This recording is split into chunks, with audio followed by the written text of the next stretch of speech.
Worst case scenario, you own a multi-million-dollar property with an Right. ocean view in Maui on a 30-year mortgage. And that's the worst case scenario. And you're making money. And I'm like, oh yeah. You're listening to Investing for Good, a show that brings you the stories and strategies of people who are investing to build a legacy for their families, create a meaningful and intentional life by design, and impact the world around them. And now, here are your hosts, Annie Dickerson and Julie Lamb. Hey everyone, Annie Dickerson here, together with my co-host, Julie Lamb. Julie, how are you today? I am doing excellent. We just got back from a camping trip and am just excited that will be the last one of the year. We have gone camping a number of times ever since, we had the lift on the restrictions a little bit and we could kind of get out and move around. And so I think starting in June, we've gone like now 4 or 5 times over the last couple of months. And so, yeah, I'm ready to hunker down and move on to like the next thing, the snow and the snowboarding and the Tahoe and all of that. But yeah, that was our weekend. So yeah. Camping is always an adventure. You just never know. And then there's all the planning, the packing, and then on the off chance you like leave that one thing behind, but it's always an adventure and the kids always have such a great time. So yes, but I did do that one thing because you had mentioned the last time that when you went camping that you took a nap in a hammock reading a book. And I was like, I need to do that. So this time I made it a point on Saturday.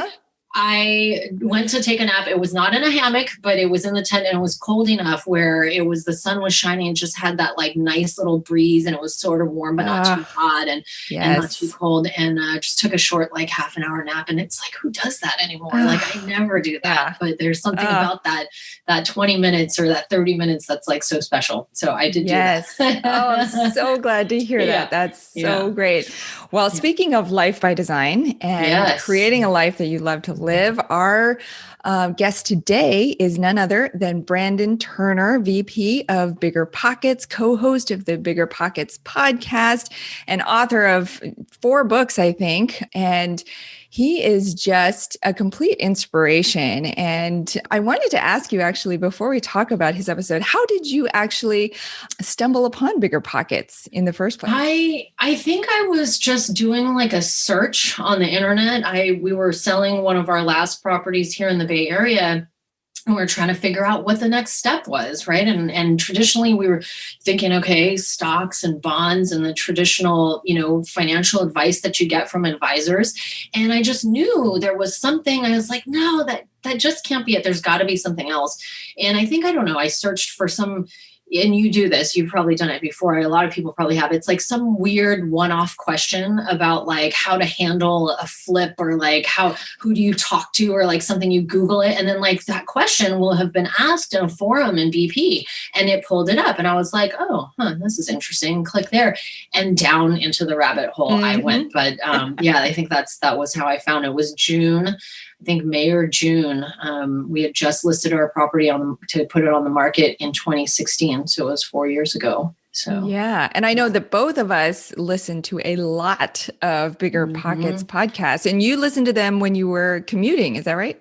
I did. Yeah. I would commute, I was commuting 2 to 3 hours a day, and that turned my car into like a little library and would listen to all my podcasts on a daily basis. And Bigger Pockets was really one of the ones that, made a lot of introductions in terms of all the different spectrum of things you could do in real estate and gave me an opportunity to sort of see, okay, what resonates really with me. And if anyone out there listens to the BP podcast, you know that Josh and Brandon, I don't think Josh records anymore, but those guys were characters and it was a lot of fun. I almost had to like fast forward the first 20 minutes because it would just be like Brandon giving Josh a hard time. It was so fun. But yeah, it was, I learned so much from that podcast and actually reached out to a lot of people I would hear on the podcast and I would just reach out. Hey, heard you on the podcast and, want to see if there's any way we might be able to work together or how can I help help you. I did a lot of that in the beginning. So if anybody out there is thinking, hey, I want to connect with more people in the real estate world, all of our guests on the show will give you their information at the end of the show on how to contact them. Some of them are even brave enough to give their cell phone number out. Give them a call. They wouldn't do that if they didn't want to hear from you, so give them a call, see how you can help them, see who that you can connect them to, be a connector and network. And that's a good way to get started and jump into the game. Yeah, absolutely. And in this episode, he dives into so much good stuff about his story, which I think a lot of times you don't hear about his story. He focuses on teaching and giving and talking about his experience and his wisdom, but he talks about some of the, like how he came up with the term house hacking or BRRRR and cash growth fund, and why all of that is so important, and his aspirations going into this, and how he fell into it, how he's helping his kids to save for their future through real estate investing, and so much more. Yeah, it was there was the first question we asked him, our three questions we always ask around investing for good, but his first answer was the one that really resonated with me. And it was an answer unlike any we've ever had. And he had said that, what is real estate? What is one way that real estate is helping you to live a better life? And he had said that it has allowed him to create a community around him and create this culture of people coming together and working really hard and doing everything at the top of their game, and they're raising all kinds of money for their fund. And that really resonated with me, because I feel like that was so much of us coming together, and what we're always talking about wanting to build is that community around us, and having a certain culture around real estate investing, which it sounds like he's been pretty successful at. And so I loved that answer. So yeah, it's all about that tribe and really showing your true self, being able to bring your true self to work and be your true self all the time.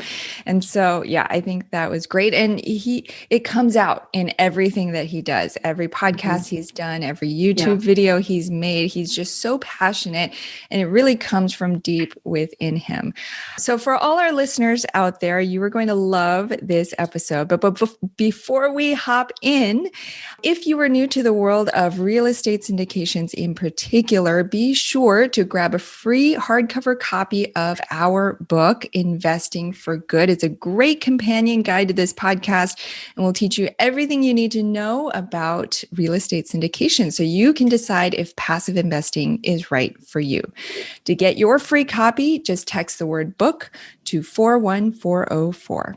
And with that, let's hop into our conversation with the Brandon Turner. Brandon, welcome to the show. How are you? I am fantastic. Thank you. It's like the one cloudy day in Maui. So now I'm, glad to be indoor recording. Yes. Well, we're thrilled to have you here. Now, Brandon, I don't think there is an avid real estate investor out there who doesn't know your name. You certainly played a big part in Julie's and my individual investing journeys. And I know that you've inspired countless other real estate investors as well. You are the vice president of Bigger Pockets, co-host of the Bigger Pockets podcast, author of 4 books, including the book on rental property investing and how to invest in real estate. And not to mention that you have a lot of experience personally investing in rental properties and flips, and you do it all. So to start, Brandon, take us back to the Brandon Turner before Bigger Pockets. I'm curious, did you grow up around real estate and entrepreneurship, or how did real estate first come to be in your life? Yeah, so I started headed towards law school. So I was going to be a lawyer. And I remember reading a book at the time, The Firm by John Grisham. Have you guys read that? Have you read that?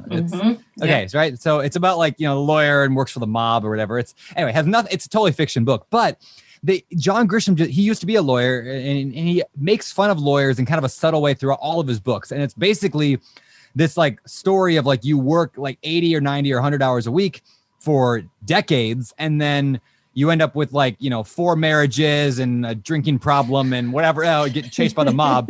And then you were like, sign me up for that. Exactly. What am I doing with my life? That doesn't sound right. And you're there's this thing I feel inside of everybody, I couldn't put words to it, but this this feeling that there had to be more to life than just like get the job that you don't like, drive to work an hour or two every day each way, and like be miserable until you can be like 70 and retire. Like it just doesn't fit well with most of us. Yet most people never figure out like that there is another way, so they just accept that for life, right? So anyway, I stumbled across real estate investing and figured out that there's a better way than that. So that's how I got into it.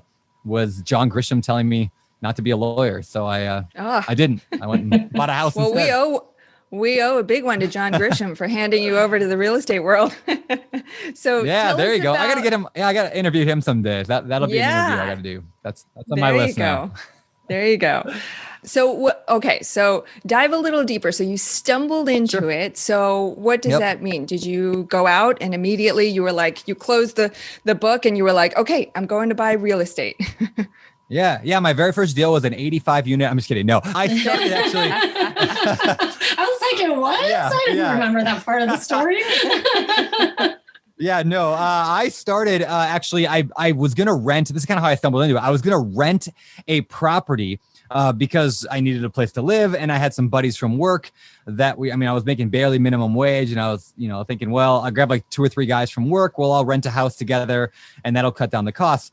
And so I was actually bowling with a friend of mine's sister, and a friend of mine and his sister was there, and my wife was there. Wasn't wife at the time, but we were, I think we were engaged. Anyway, this agent says, I said, do you know anything about renting? Because they were a real estate agent. And she said, well, why don't you just buy a house? It's cheaper than renting it. I said, there's no way that's true. And she's like, no, you can rent a house. You can buy a house cheaper than renting. And this is 2007, like 6, 7, somewhere in there. And so she's like, call my lender, talk to my lender, see if you can get approved. So I call the lender and I'm like, all right. They're like, well, what's your credit like? And I'm like, I don't have any credit. And they're like, well, what's your income like? I'm like, barely above minimum wage. And they're like, well, yeah, have any experience in real estate or anything? I'm like, nothing. They're like, great, you're approved for, whatever, $300,000. This was right. So this was 2006, 7, right? They gave loans to literally the loan was like, let's just say that you make $500,000 a year. I'm like, you can do that? Like, yeah, it's called a no doc loan. You state how much you make, and then they give you a loan for that. I'm like, okay. So anyway, that was a terrible idea. But anyway, I didn't take advantage fully of it. I just bought an $80,000 house, rented out the bedrooms to some buddies, lived for free. And then I'm sitting in church, of all places. I'm sitting in church a few months later. I'm probably 6 months into owning that house, and I'd been fixing it up. And I didn't know anything about fixing up, but I figured it out along the way. Got a book from Home Depot, learning how to do stuff. Anyway, so I'm sitting in church and my mind's just wandering because that's what people do in church. And I started thinking about backpacking Europe. And I was like, oh, wouldn't it be fun to backpack Europe for a year? And I'm like, well, what do I need to backpack Europe for a year? And I was like, probably about 20 grand, which today is ridiculous. But I think, when you're 20, you can go backpack Europe for a year on 20 grand. So I was like, well, how do I make 20 grand? And I was like, I could sell my house. And I wonder if I can make that. So I talked to a same real estate agent, and she's like, oh yeah, you'd actually make a little bit more than that if I sold. So I sold my house and I made, $25,000, I think it was. And all of that I used for my wedding instead. And so I got married instead of going to Europe, which was a good trade-off. And that was my first, wow, I can this is a thing. People do this. This is real estate. And at the time I started then thinking, well, I should look more into this. I started watching the flipping TV shows, started reading books on real estate investing, and ended up buying a duplex because now I got to live somewhere. So I bought a duplex and I lived in one half and rented the other. And I learned the power of rental properties from that deal. Yes. And you famously coined the term house hacking. How did that just fall from the sky into your head one day? It was from a blog post I wrote. There was the post called "How to Hack Your Housing and Get Paid to Live for Free," and it was just my story of how I bought that duplex. And that post became really popular on Bigger Pockets. And then from there, we just started calling it house hacking. And now everyone in the world calls it house hacking. It's kind of cool. I'm like, yeah. It's pretty cool. Yeah. So that's how it started. And I bought that first duplex and then just started collecting these little multifamily units from there on. And I buy a duplex, triplex, 5plex, 4plex, and then tried to flip some houses at the same time to make money, and made a lot of mistakes and just kept growing. And this wasn't Maui, to be clear, right? This was not Maui. No, this was Grays Harbor, Washington, which is the lowest income area of Washington State. So you could buy a house there for under 100 grand. Still today, you could buy a house for 150, maybe a little less. And so it all started with that. So you started with a model. Oh, go ahead. I'm curious, how did you go from the first house that you did and scale? This is a question I love asking people on the show because I think it's something that a lot of people struggle with. They think, sure, yeah, I can buy one, maybe two or three, but how do I go? Because then you're like, I did a triplex, I did a duplex, and then I did this. How do you go from like one or two to many? Was it just like, was it like, oh, you just had a pile of money sitting there, or did you do like creative strategies with like lending and stuff, like seller financing? What did you do? Yeah, I inherited like $4 million when I'm just kidding. No, you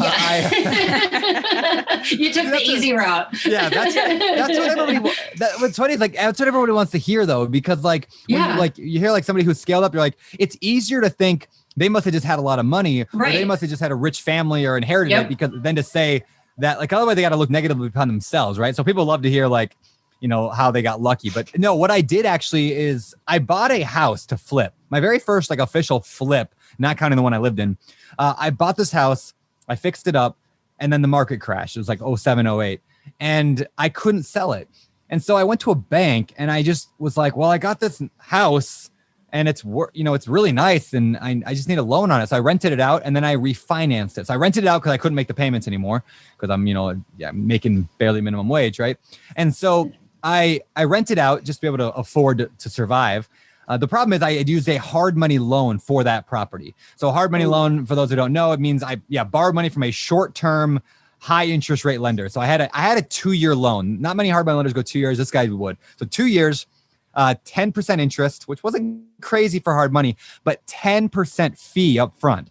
So it was 10 points, we call it in the industry, right? So I paid 10 points, a 10% interest, and then I had 2 years to pay it back to this guy. So anyway, so I rent the thing out, and then I go to a bank and I'm like, I'm running out of time here. I got to do something. Can I get a loan from the bank? And they're like, well, you got a nice house. You're making good, cash flow on it. Like you have good money coming in from rent.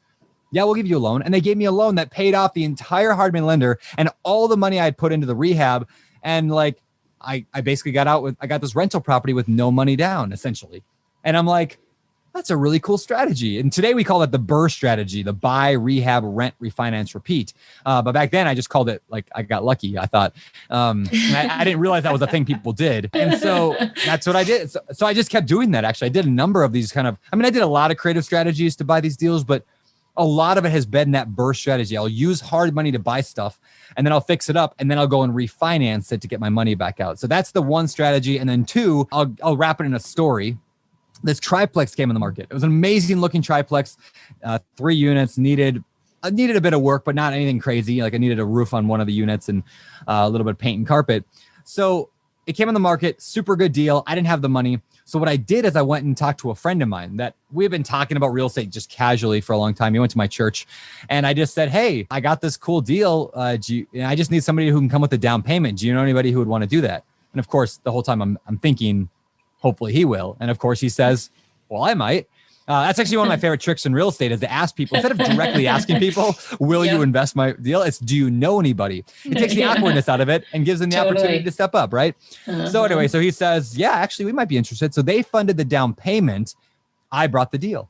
And that became like the next, between those two strategies, the BRRRR strategy, which was I use short-term money, buy it, and then refinance it later. And then partnerships where the partner brings the money. Those two strategies have really guided most of everything I've done the last now 14 years of real estate, including what I'm doing today, syndications.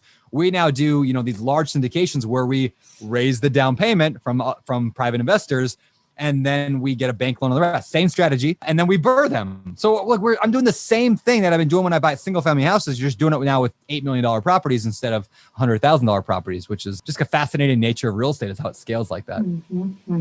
I love that. I love all of that. This is what I love about real estate is the ability to get so creative. And I remember when I used to listen to you on the BP show way back in the day, it was just all these like little nuances that if you don't know about it can mean the difference between getting a deal done and not getting a deal done, or the difference between, making 100K and making only 50K on a deal. And it is just, I love all of that. So yeah, tell us a little bit about.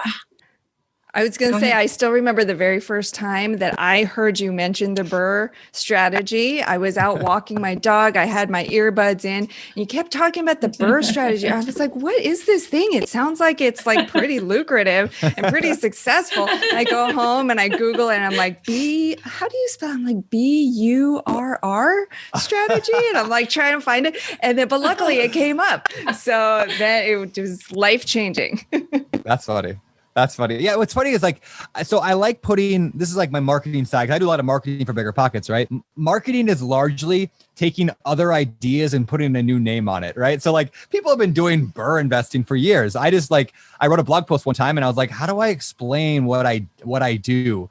And so I was like, well, I buy properties, I rehab them, right? And like nobody had a word to describe it. So just a quick tip for everybody out there, whether you're trying to raise money for your own real estate deals or anything, like if you can take a concept that takes more than 5 words to explain or more than 3 words and then make a word for it, that becomes you get known for that thing. And so even in our fund, we do that. Like I have a real estate fund where we buy mostly mobile home parks and then we fix them up. And the idea being that they are going to cash flow from day one, but also they're going to have long-term growth potential with appreciation. So I was like, that just took me 30 words to explain. So today we call it a cash growth fund. A cash growth fund is a fund that provides both cash flow and growth opportunities despite the market. All of a sudden, like I'm the cash growth guy, and it looks like I have this thing that we do different than everybody. And in reality, it's I don't want to say it's not true because it is true, but it's a marketing angle that makes everyone go, oh, yeah, I like that. That's cool. I'm going to support them. I'm going to invest in that because they got a cash. Yeah, they don't have a cash growth fund over there. They got one over there. And the reality is like, it's just like we're good at simplifying things to things that people can hold on to and grasp. That's what BRRRR was. Stupid name BRRRR. Like I had no idea that was going to catch on. Like it's silly. And so everyone remembers it. So anyway, there's some marketing tips in there, I guess. Yeah, that's so brilliant. That's so smart to just...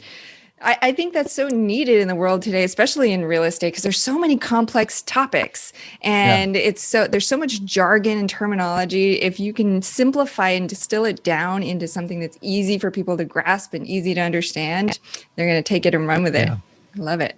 100%. Julie, I think I cut you off, so feel free. Dive back in. Yeah, no, I wanted to talk about how you moved because this is something else that I think a lot of people wonder about. And, for us as well, Annie and I went from the world of like single family homes and smaller duplexes and just moved straight into doing the big dog stuff, right? Like moving into syndication. So I know you were doing the flipping and the rental properties for quite a while. How many years was that before you transitioned into syndication? Yeah, really. So I started when I was 21. I'm 35 now. So my first syndication when I was 34. So what's that? 13 years to get in? Yeah. Yeah, it's fascinating. And you guys have seen this, I'm sure, in your own life, how like real estate, a lot of people wonder, let me preface it with this. When people get into real estate, they wonder, how am I ever going to get enough units to quit my job or to be rich or financially free? Right. That's going to take forever. And the fact is, if you buy a house and then another house, and then a few years later, you buy a house, and then maybe you buy a duplex and then go back to a house. If you build, that's called linear growth, right? You build like one at a time. But if you grow exponentially, you buy that house, maybe then go to the duplex, maybe get comfortable there, then move to the 5 or 10 unit, then get comfortable there, move up to the 50 unit or 20 or whatever. That is, you're growing outside your comfort zone. That's how you scale. And what's cool is like, it doesn't mean you start at 100 unit or 500 unit or whatever, but you don't have to stay small if you want to scale up. So if you just doubled every year, like starting with a single family, you would be into the hundreds of units by the time you got to like year 6 or 7, just by going from, single family to duplex to fourplex to 8, 16, 32, 64. So yeah, it's just kind of a cool concept. I call that the stack. Again, trying to put a simple phrase to a concept. It's called the stack. You grow, you stack each year. You just grow outside your comfort zone until you have a portfolio. Is that what you did like before you moved into syndications pretty much? Pretty much. I mean, my first, I started with the single family. I mean, it's not perfect, like, duplex, fourplex, eightplex, but it's like, I started, the single family. Then I did get the duplex. Later, I got a triplex, a fourplex. I got a 5 unit in there. I got comfortable with that range. And then from there, I went to a 24 unit. I liked the 24 unit. I held that for a number of years. Then I sold that and I bought a 50 unit mobile home park and a 24 unit apartment, another 24 unit. So now I went from 24 to now I had turned that to 75-ish. And then that also was kind of a teaser of syndication, because what I did is on the mobile home park, I did what's called a tenant in common, TIC, which is where we basically, me and 2 partners, bought the deal together, but all separately. It's kind of some confusing legal stuff, but it's not a partnership. It is a TIC, and we each own a percentage of that mobile home park. So it's almost like a syndicate. It's like syndication light. No registration, no SEC stuff. It was just me and some partners. So yeah, that was and then from there, so then I had 100 units. A year and a half ago, I had 100 units. Today I have 900 and something. And so it just shows that exponential growth when you go outside your comfort zone. So I'm curious for people out there who are wondering, hey, this all sounds great. How do I go from regular traditional financing and moving over to like commercial financing, right? So anything over like 4 units, it changes, right? Like can you tell us like really quickly how that works for somebody who might be thinking, well, I don't have enough money to, how am I going to qualify for that? Because I don't think they qualify on like you personally, right? Don't they look at the asset itself, or is it both? Or talk to us about that a little bit. Sure. Yeah. I mean, they definitely look at the asset stronger than they look at the person. There is like net worth requirements and how much money you have in reserves requirements. And honestly, like I don't have the reserves to be able to, or the net worth to be able to get all the loans that we're getting right now in these big parks. So what I do is I brought in people that were wealthier than me. And so I have what's called a key principal or KP on our deals, which is somebody who has a lot of net worth and has a lot of income or, cash in a bank account.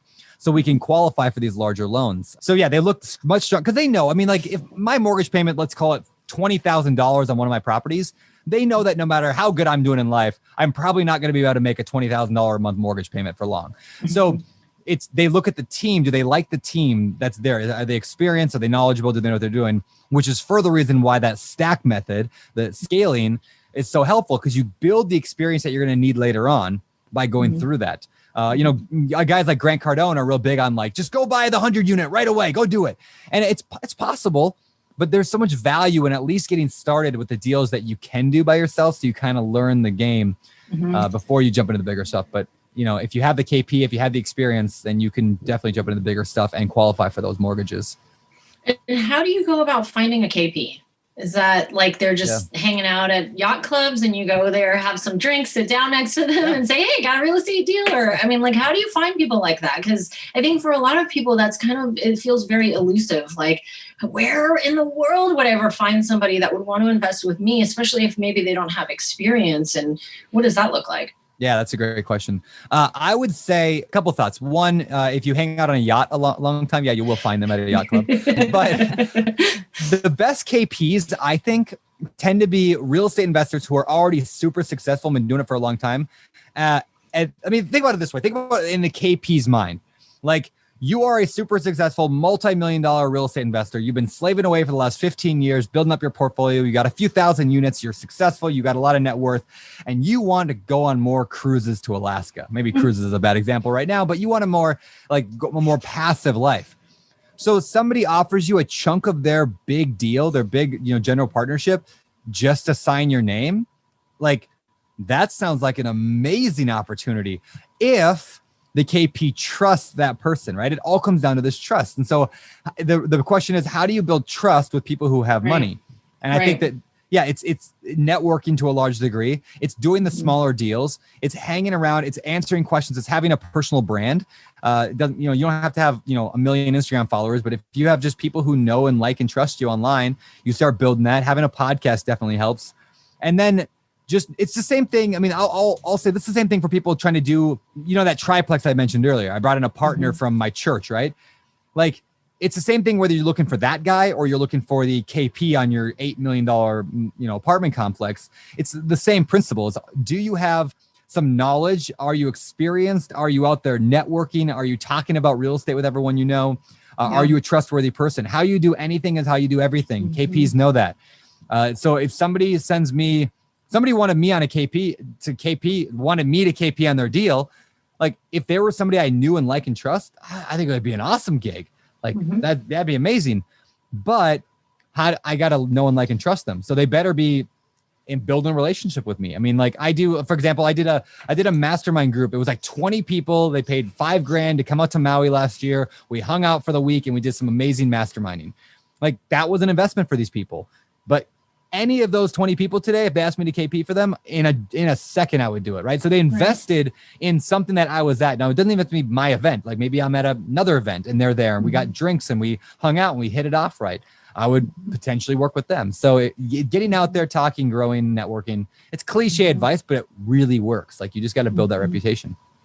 Yeah. So you're saying I have to get out from behind my screen and go actually talk to people. It definitely helps. Or honestly, like it sounds ridiculous, but I'm sure you guys have noticed it.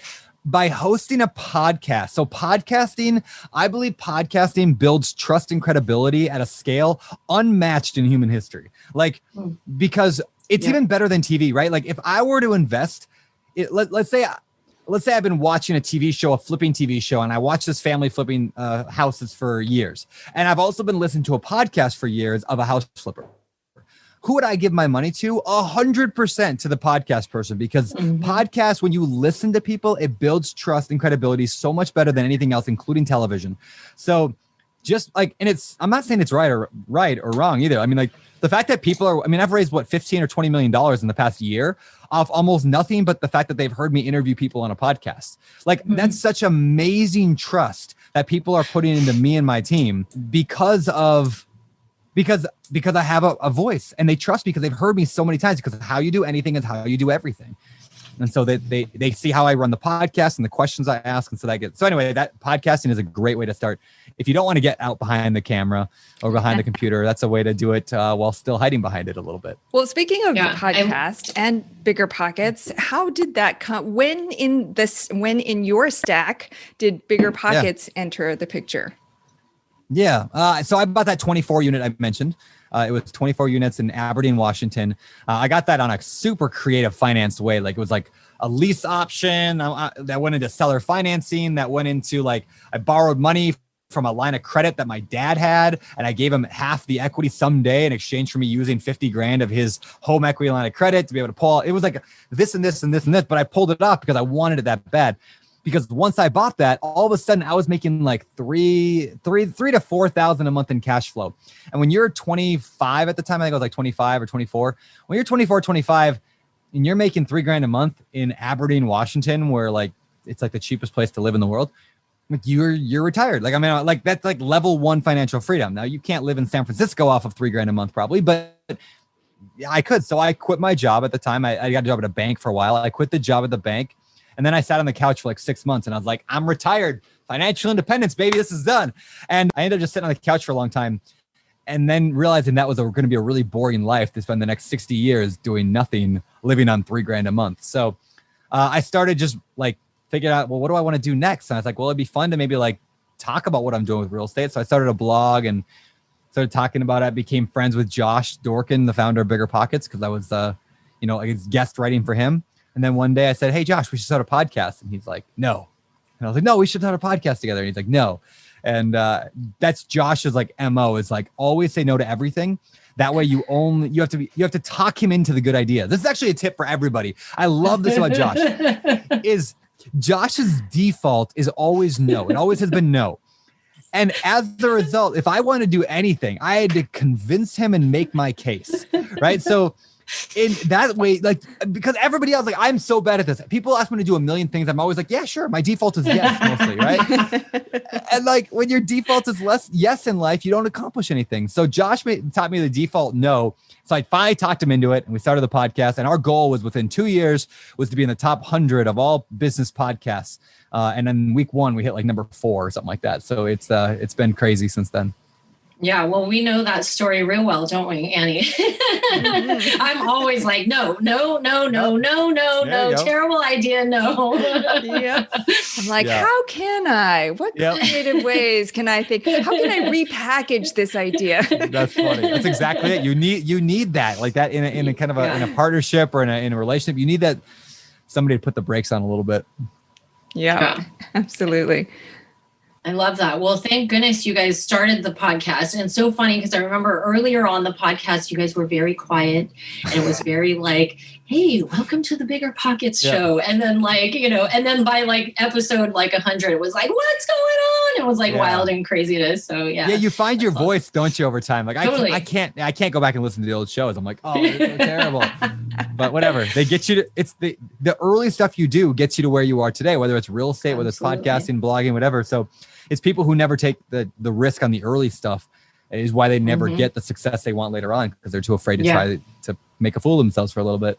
Yep, absolutely. So tell us a little bit about mobile home parks and why you decided to transition over there and what you see kind of moving forward. It's an area that we've kind of dabbled in a little bit, but don't know enough about it to feel comfortable. And we kind of pulled back and we just focus on multifamily now. But tell us a little bit about the mobile home park industry and why you moved there. Yeah, sure. So the biggest reason I went there, I always like to preface it with this when I talk about mobile home parks.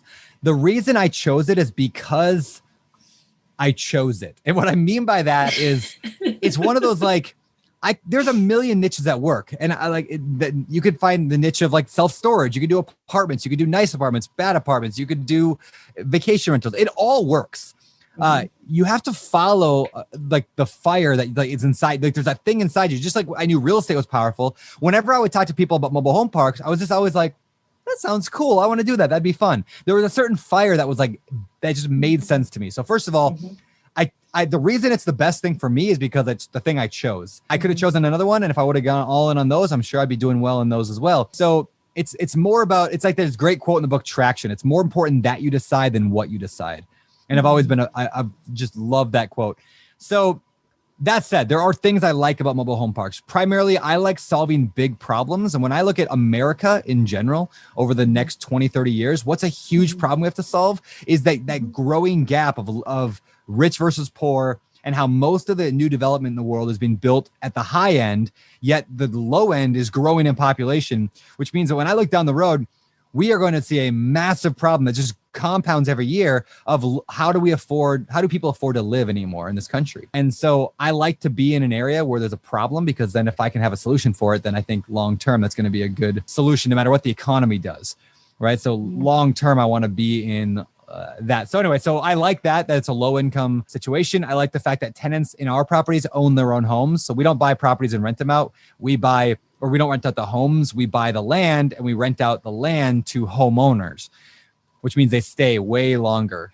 I like that because also, besides them staying forever, I like that I don't have to fix up their units. When their toilet doesn't work, they go to Ace Hardware and buy a new toilet flapper and they go put it in. I don't have to pay $300 for a plumber to do a $12 fix. They do it themselves, which is kind of nice. So there's that. There's also the fact that you buy them semi vacant. Like most of what we buy is between 20 and 40% empty, which allows us to fill in new homes. So we call it infill. You infill the homes and then sell them off, or you can do a rent to own. And now that is just increases the value of your property because, the net operating income increases so much when you add a new property in there. So we can dramatically increase the value of a park that has nothing to do with the economy, which is what goes back to cash growth, right? I want a property that cash flows from day one and that will grow from appreciation regardless of the economy, because we're not relying on natural appreciation. We're relying on forced appreciation to get us there. So that's kind of why I like mobile home parks. That sounds so risky, buying a piece of land at 20, 40% vacant. How do you how do you do that? And know with confidence and say, okay, I know I'm going to buy this at 20% vacant and then we're going to be able to, get it fully occupied. Because when I think of a property that's that vacant, it's even in multifamily, when you're buying something that's, 80% vacant or 70% vacant, usually there's a reason why, right? Yes. And so you have to be able to identify the reason and know that it's a fixable reason. So it can't be something that's like, oh, no way, that it's no matter what we do, it's not going to change that. So what are some of those things that you see or that you're able to sort of change around to take it from 20 to 40% to 80 or 90 or 100% occupant? Yeah, good question. So the main thing we look for is areas. First of all, the location has to have the population to support it. We know if there's a large enough population, there will always be people looking for low-income housing in an area. So we look for areas that have a higher population and a little bit higher price point for houses. That's one of the things that because if you can buy a house for $50,000, you're probably not going to go live in a mobile home. But if it costs $200,000 to buy a house, well, now a mobile home looks a lot more enticing for people who only work minimum wage or they work at Walmart or whatever. So there's a few demographic type and regional type things we look for, but also adding units to a property. Couple things. One, I don't consider it that risky because unlike multifamily, where you buy a multifamily that has a lot of vacancy, the seller knows you can like when they value their property, they're valuing it as if it was mostly filled up. Like they all do that. It's kind of assumed like if it's, for example, let's say a multifamily is half empty right now. You're not going to get half off on that apartment complex. Nobody's going to do that, especially in this market. They're going to say, well, you're still going to pay. You're probably going to lose money until you lease it up, but it's a fixer upper. So that's what you're going to do. In mobile home parks, though, we buy properties based on what homes are there. So it cash flows and makes money from day one, whether or not we ever fill a home or not. So it still is a good investment, even without filling a property. So that helps de-risk it a little bit. Now, that said, most of our appreciation comes from infill. So how do we do that? We chose that as our problem. You see, in real estate, you really want to specialize on a problem. You want to be a good, like the solver of a problem, no matter what. Let's say you want to flip houses. Great. Become really good at flipping a certain type of house. Like, oh yeah, we love those townhouses. I love flipping condos. I want to flip houses with bad foundations because that's what that's a problem that I know how to fix. So we chose... On mobile home parks, we chose infilling as the problem that we're going to become good at. And money's made in solving problems, right? So we built a team of people who were like, I really believe we're probably the best infill experts in the country on mobile home parks because that's what we do. And we want to be that team.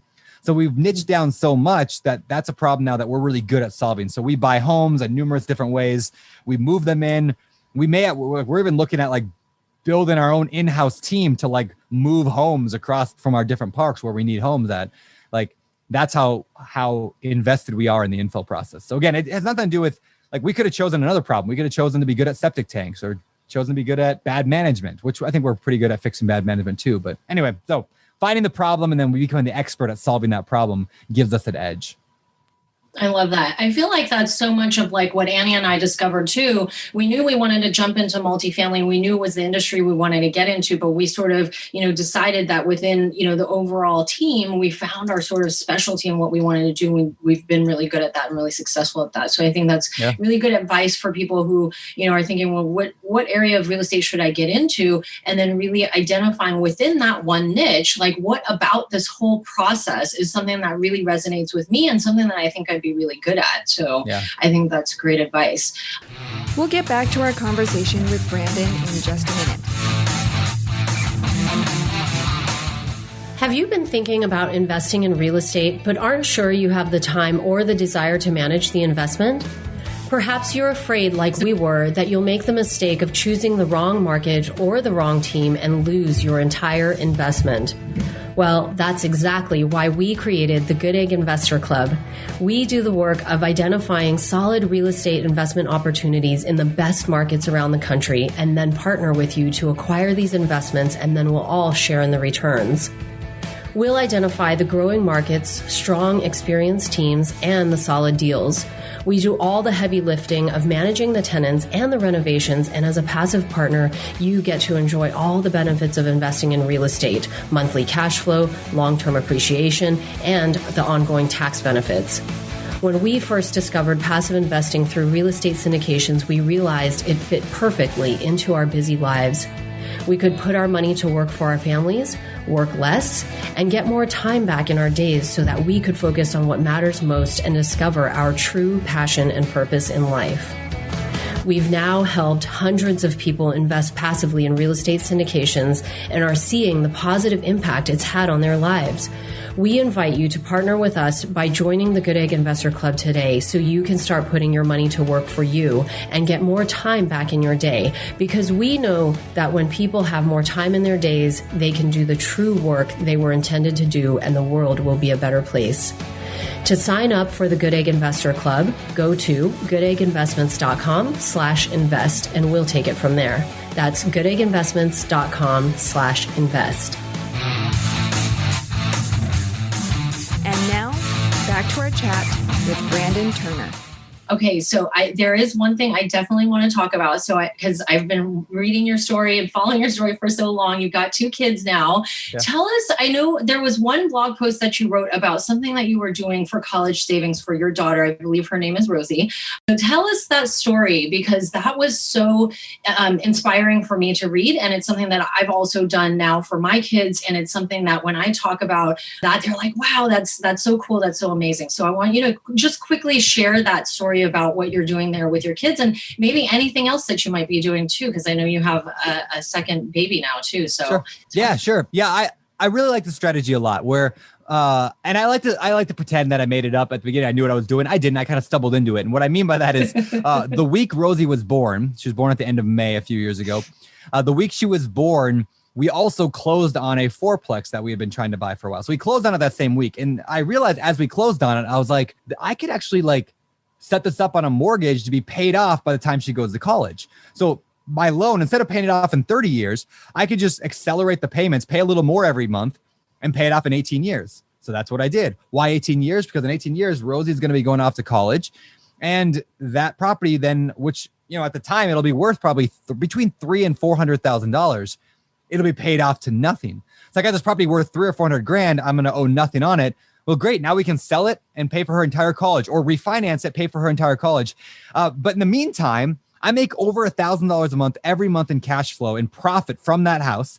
I get these massive tax benefits by owning that property. And best of all, she gets to learn over the next 18 years or 15 now, she gets to learn the power of real estate investing and how that can change lives. And that's like the best part, is because it's like a real life education moment for her. And so that's this idea of like college hacking, hacking your way to a free college. And so, yeah, my other boy, Wilder, right now, we are in process of buying him a property. He's 11 months old right now. So in the next year, or maybe even the next few months, we're looking at buying a property for him. And it could literally be a single family house. You buy it and just put it on a 15-year mortgage, pay it off, and there's your kid's college education 15 years from now. And the upside is you might get some cash flow in the meantime. You didn't want to be stuck in there with the 529 plan and just have the one. I could go that route, but I really, rather than me saving money for my kid's college, I'd rather have my tenants saving money for my kids' college, right? That's the fun part of that. Is so like, I mean, it's like this, like, there's a lot of ways to save for college, like the 529 and all that stuff. And I'm not saying any of it's bad, but I get it goes to that feeling the fire, right? Following the fire. There's like a real estate fire that I have. So why don't I use that to change every other area of my life? And so like if that, I can use that to pay for my kids' college someday. And you know what? I hope my daughter Rosie doesn't go to college. I hope she looks at that money and says, Dad, I actually want to invest that in my own real estate, or I want to start a business, or I want to use that. Yeah. And if she takes that, if she loses all of it trying to start a business, like, I don't care. Like, I just want her to like, I would be so proud of her to take that money. And if she wants to go to college and, learn a career, that's cool too. It's her money. But in the meantime, I get to keep that money and helps pay my lifestyle out here in Maui. Love that. Love that. So now I'm curious, I need to ask, how did you go from, because I don't know that I know this part of your story, how did you go from where you used to live in Washington and decide to up and move? Because I think I saw it or heard it one day, maybe on a podcast or read it somewhere. And I was like, what? Oh my goodness, how is he doing this? And I think it was a couple of years ago when I first started doing my summers in Hawaii, and haven't gotten to that point yet where we can move out there, but hopefully one day. But how did you get to that point where you're like, okay, did you guys like just, put a cover over your eyes and throw a dart at the map and say, okay, pretty here's much. Where we're going to go? Or what was it? No. What was it that brought you there? No, this is actually really good. This is a really good story. So we bought this property. I'll even go back further. So 4 years ago, roughly now, my wife and I sat down on our goal setting retreat. We do our goal setting date. We do every January 1st, and we write down our goals. This is 4 or 5 years ago. And we wrote down, like, where do we want to be in the next 5 years? What do we want to do in the next 10 years? What do we want to do this year? We do it every year on January 1st. And this particular year, I said, I don't know if my wife or I, but one of us said within 5 years from now, we want to own a property in Hawaii that we can go visit often, maybe live there, and have an extra unit for family and friends to come stay at. That was what we wrote down there, because we like Hawaii. We visited there a number of times. It's kind of our favorite vacation place.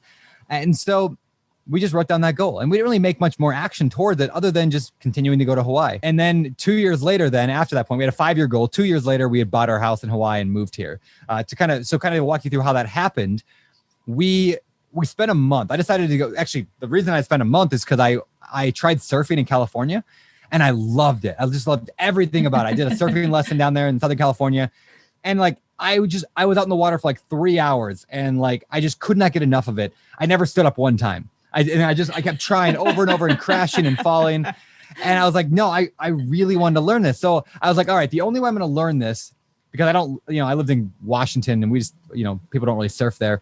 They do, but they're crazy. So I was like, the only way I'm going to learn this is if I really spend like a long time learning it. So I actually got home from that trip and I booked a month in Hawaii. My wife and I went out there for a month, stayed in an Airbnb, and I surfed like 3 times a week with a guy I knew out there. And he just kind of taught me to surf. And so that month was amazing. We were on Oahu. And then a year later, we're like, let's go back. But a month wasn't long enough. Let's go for 3 months. Let's see if we can do it. So we went for 3 months and stayed in an Airbnb on Oahu. And it was amazing also. And we're like, oh man, 3 months isn't enough.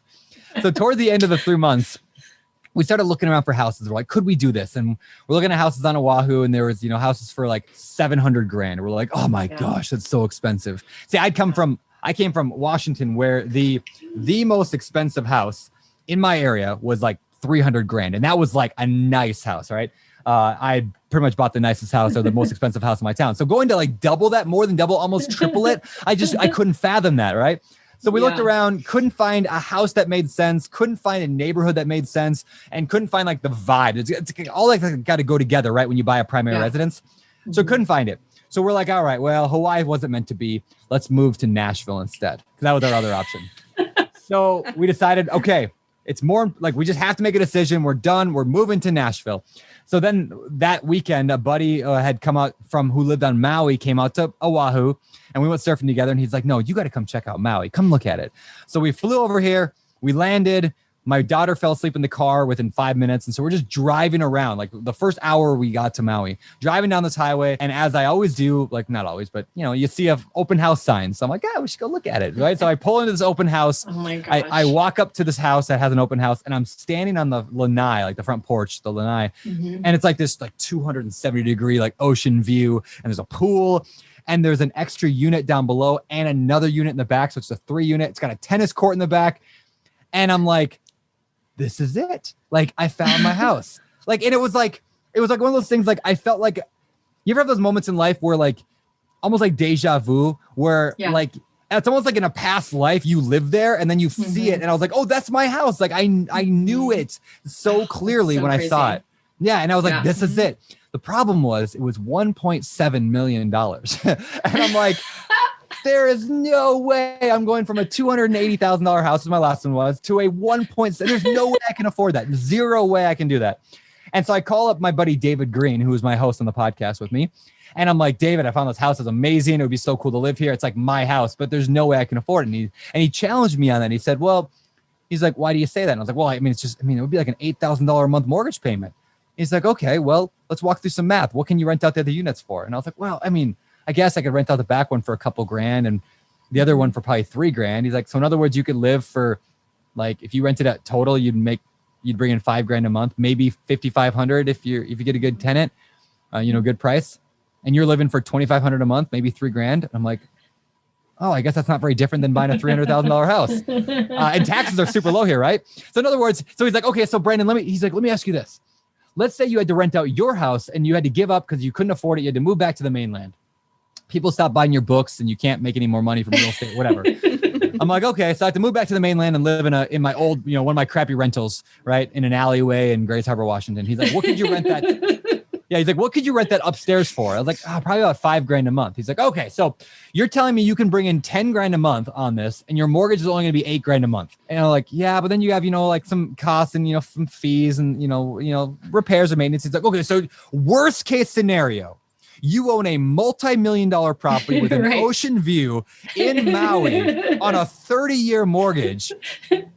And that's the worst case scenario. And you're making money. And I'm like, oh yeah, I guess. Yeah. Okay. So anyways, we bought the house and today I rent out the back house to a friend of mine. We actually keep the basement open right now for family and friends, like mostly family that comes and visits a lot. But if I ever have to, I can immediately rent that out. If money gets tight at any point in the future, fine, I can rent out that. I could even live in the back house or the downstairs if I had to. I don't really expect that, but that's like the power of some house hacking in Hawaii in a multi-million-dollar property that's going to be worth $3, $4, $5 million 30 years from now, because and it's just win. So anyway, that's how I ended up here in Maui. Oh my goodness. Such a cool story. I feel like that's so much of my story too. I spent a month in 2018. Then I was like, that's not enough. I spent 2 months last summer. I was going to spend 2 months this summer. Obviously that didn't happen, but yeah, haven't yet to find my $1.7 million house that I'm going to house. When you find that piece, you're going to be like, I will do anything it takes to get this done. And then you get it done. And it's so much like when you live in a place, I mean, like there's nothing wrong with Washington, but there's like, when I got to Hawaii, there's like, not like an entrepreneurial vibe here at all, but there's just an energy that I didn't have where I lived before. So I'm actually like doing, I mean, like I, 10x, almost like more than 10x my business the last 2 years since being here, like probably quadrupled, maybe more than that, my income, all these, like written a couple books since then, like all this stuff, because now like I'm where I'm meant to be. Like I just feel so much vibrancy and like love here that you're able to like grow all other areas of your life. So you should move to Hawaii. That's the I'm it's in the process. We're figuring out. Yeah, no, I know. I feel like when you find your groove, it's like things just like 10x so quickly. And it's such a hard thing to be able to quantify and to be able to say, here's what's going to happen if you do X. And you don't know until you actually do it. It's like when I quit my job, I had like no idea this was going to happen and all these wonderful things with Annie and real estate was going to happen. And here we are. But it's like you had to take that leap of faith to see if something could happen. And yes, exactly. I love that. All right. Well, let's move into the Investing for Good Impact round. We're going to ask you a couple of questions around investing for good. Sure. So first question is investing in yourself. So what is one way that your investments are helping you to live a better life? I'll go with this one. I mean, there's the obvious, like, house in Maui, pool, ocean, I get to surf. But what led me to syndication, actually, and we don't really cover this much, but besides just like growth, I like growing and whatever else, but I didn't need to do syndication. I didn't need to get bigger stuff. What I did is I went to Nashville, where I have a lot of friends in Nashville, and I hung around with one of my friends who's a Grammy award-winning music producer, has a music company he owns. And he's got like this team of like 4 or 5 core people who love what they do. They're all top of their game. I mean, like these people are like, most of them have won Grammys as producers and in the industry. Like they are top of their game, working with some of the biggest artists in the world. And they work together. They show up when they want. They go home when they want. They have lunch together. Their families get together on the weekends. They're like, it's just such this like culture, community, business, doing meaningful work with amazing people. And I saw that and I was like, that is what I want. Like, that is what I want. Like more than the money, right? So syndication allows a team effort, right? So now I have 4 or 5 people now. Some might actually more like 10 on my team, but out here in Maui, I have 5 people now in Maui that are top of their game, that are amazing people, that are doing meaningful work. We get together on the weekends, we surf together, we hang out together. Like more people are moving out here to Hawaii just to be part of that. I can attract that talent because it's a cool like core culture we have, right? So I have what I wanted there. So that is what real estate has given me a better life, is by enabling me to build a core like team community vibe here, culture that I didn't have before. So that's what real estate lets you do, especially at this higher level. I love that. I love that so much. I feel like that's what Annie and I do. It's not even about the money. It's about her and I and the synergies and building and growing our team and impacting other people and investors and, even our partners. And it's wild. And for me, that means more than anything. It's having that impact, in what we do. So I love that. Love that. All right. Second question, investing in others. So what is one investment strategy or life hack? I know you've got many of them, but what is like the number one thing that you might be able to share with the audience that will help them catapult their investing journey? I'll give a really simple one, but it's so powerful and everyone knows it, but nobody does it. I call it the most important next step, or MINS.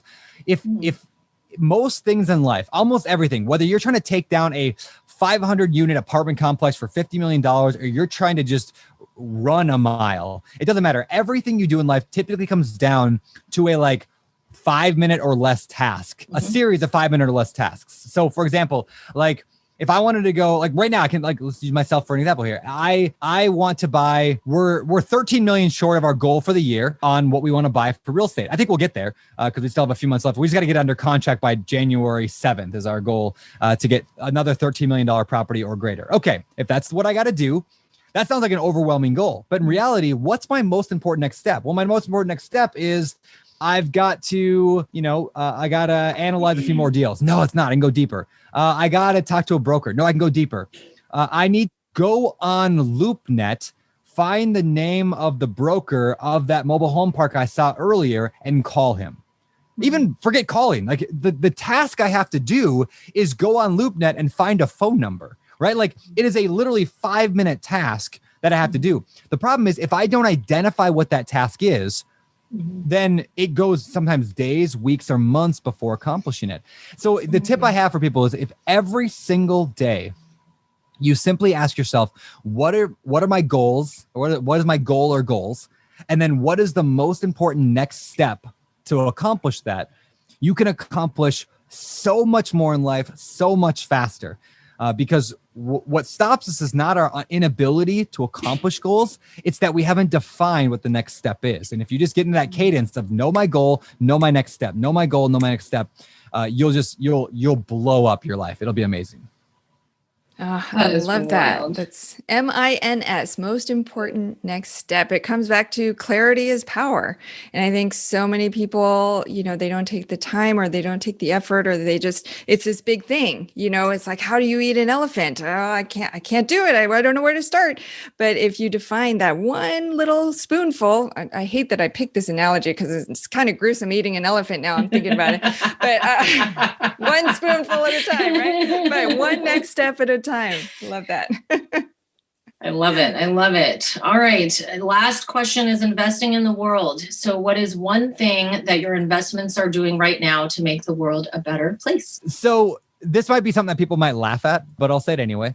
I think that we are attempting to solve the low-income housing issue in America, like I said earlier, right? So by my mobile home parks, because most of what we buy are mismanaged, they're run down, the tenants are treated terribly. And so we're a big believer in like, if we can buy these properties, like, yeah, you and I would probably never want to go live in a mobile home. And a lot of people give me flack for buying mobile homes. They say that's where low income people end up living. And like, I'm just taking advantage of poor people.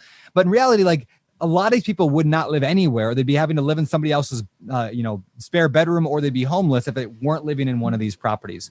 And so I think we are providing housing for thousands of people over the next decade, maybe even tens of thousands of people that would normally have worse landlords, worse properties, and maybe be homeless. So I feel like we're giving back in that way quite a bit. And obviously, yes, we're making a profit doing it, but that's kind of the best kind of business to be in, is where you're helping and making a profit. 100%. That impact is exactly why Julie and I got into this as well, for that one resident that you can help to provide a cleaner, better, safer place to live, it makes a world of difference. So That's fantastic. Brandon, I know that there's pretty much nowhere you can go in the real estate world and not hear your name, but where do you want to direct people if they do want to seek you out, connect with you, learn more about all that you're doing these days? Sure. So I do a lot of Instagram stuff. I'm like a 13-year-old girl on Instagram. I'm on there all day long on the gram. So I'm on the gram at Beardy Brandon, like beard with the Y, Beardy Brandon. And then my actual company is odcfund.com, like Open Door Capital, odcfund.com.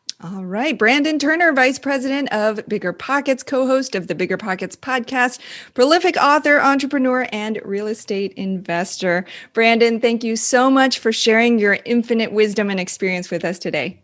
Hey, thank you for having me. This is a lot of fun. You've been listening to Investing for Good, the #1 podcast for people like you who are investing to build a legacy for their families, create a meaningful and intentional life by design, and impact the world around them.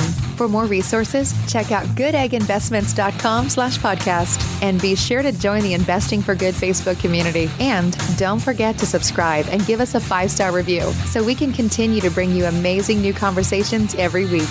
Until next time, keep investing for good.